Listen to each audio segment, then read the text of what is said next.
Bien, jóvenes, comenzamos nueva clase. Seguiremos haciendo algoritmos de programación a pesar de la situación, que hay que cuidarse mucho más si es posible. Pero bueno, continuamos con nuestro avance, jóvenes. Estamos, les recuerdo, en la clase número entero.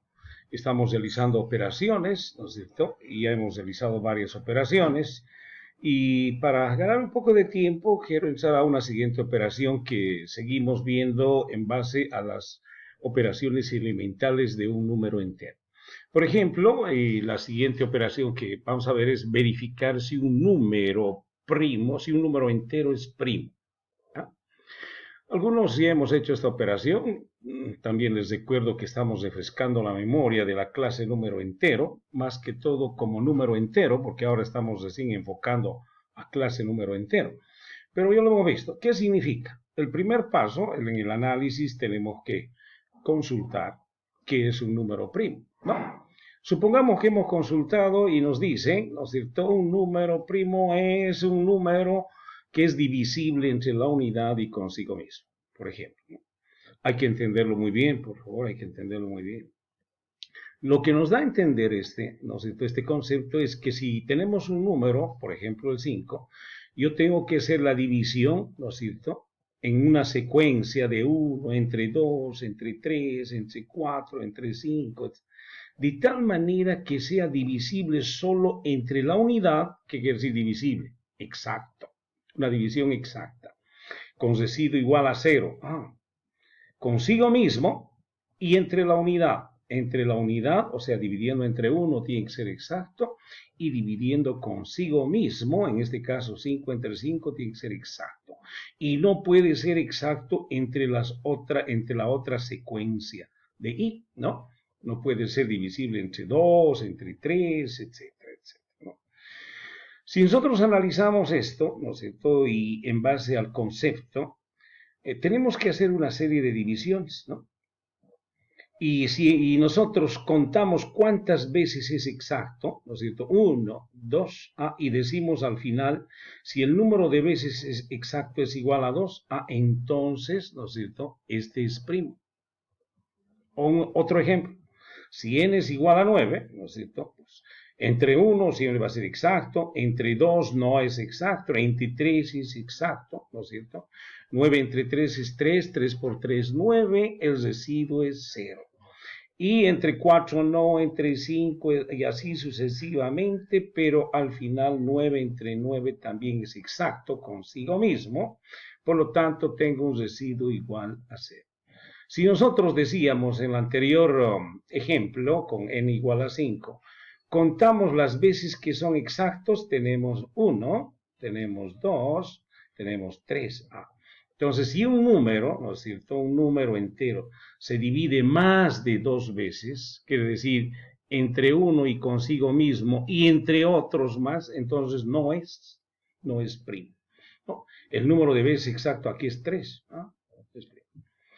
¿Qué pasa con el 1? ¿No es cierto? El 1 va a ser simplemente, si n es igual a 1, una sola operación, 1 entre 1, el residuo es 0. ¿Cuántas veces es 0? 1, ¿no? ¿O cuántas veces exacto? Una sola vez, ¿no es cierto? Entonces, nuestra lógica estaría en función a que debemos hacer, o sea, en el análisis debemos tener una chispa de la solución. Por lo tanto, este es un proceso repetitivo, se divide, se divide, se divide, aquí está, un for. ¿Se puede saber cuántas veces tenemos que dividir? Claro, entre una secuencia i igual a 1 hasta n. Si es que n es igual a 9, desde 1 hasta 9. Si n es igual a 1, desde 1 hasta 1, ¿no es cierto? Entonces, es un for. Y en una secuencia de 1 hasta n. ¿Qué tenemos que hacer? Encontrar el residuo entre la secuencia de i, dividiendo entre i, y contar si la división es exacta. Y una vez que hacemos este proceso repetitivo, al final decimos, si el contador es igual a 2, entonces es primo. Y si no, no es primo, falso, ¿no? Entonces, el resultado de nuestra operación, en este caso, es un tipo de dato booleano. O es o no es. Avanzando en la metodología de programación, el paso 2 nos dice el diseño del módulo.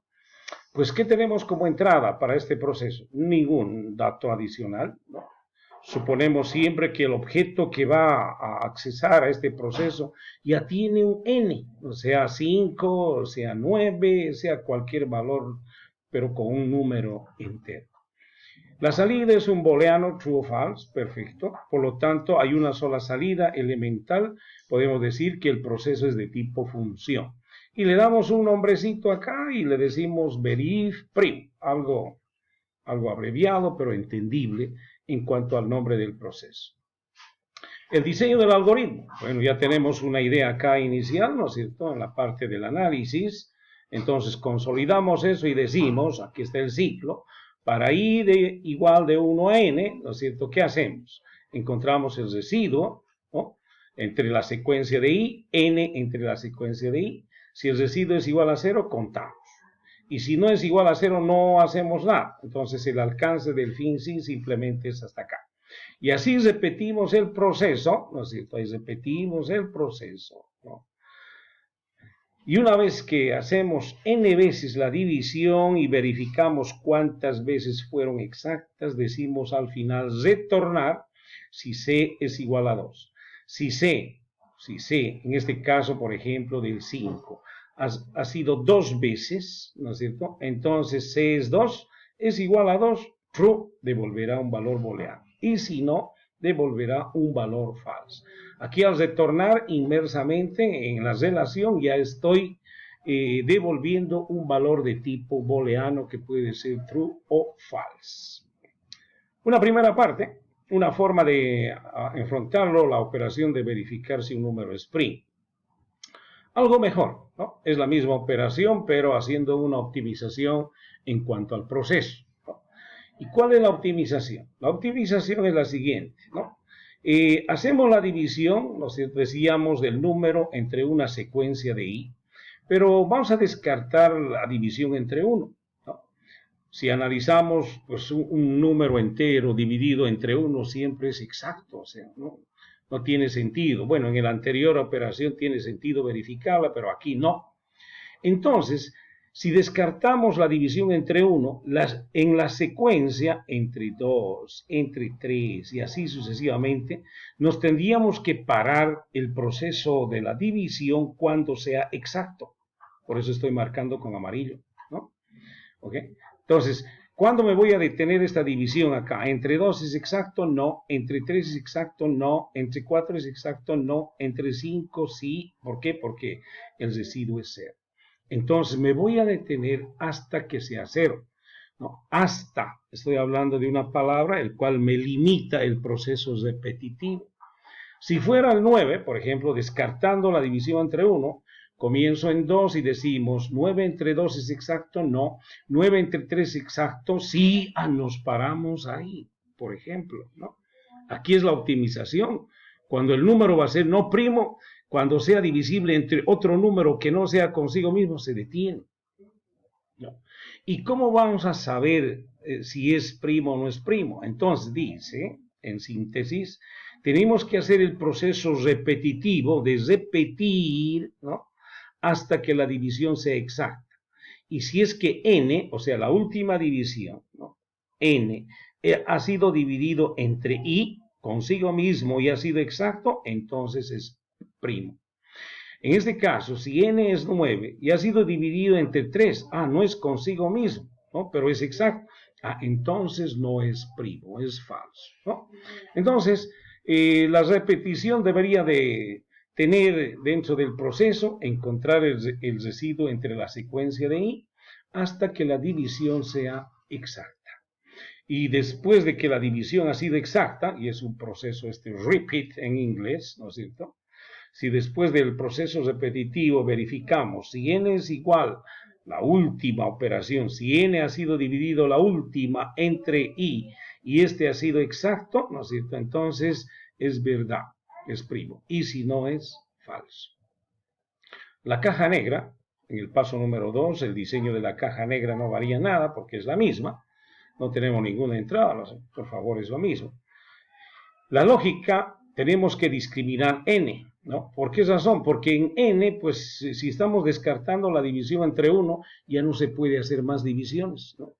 O si es que lo hacemos 1 entre 2, 1 entre 3, nos vamos a ir al infinito, nunca va a ser exacto, ¿no es cierto? ¿Okay? Entonces, hay que discriminar el valor cuando n es igual a 1. ¿Cómo discriminamos? Con if. Si n es mayor que 1, entonces voy a verificar estas operaciones si n es mayor que 1. Y si no, asumo que n es igual a 1 y ya tengo el resultado que es falso, porque 1 no es primo. Por lo tanto, si n es mayor que 1, hacemos c es igual a 1, necesito el contador, y digo repetir c es igual a c más 1, comenzando ya el contador en 2, y digo n es divisible entre 2, ¿no es cierto?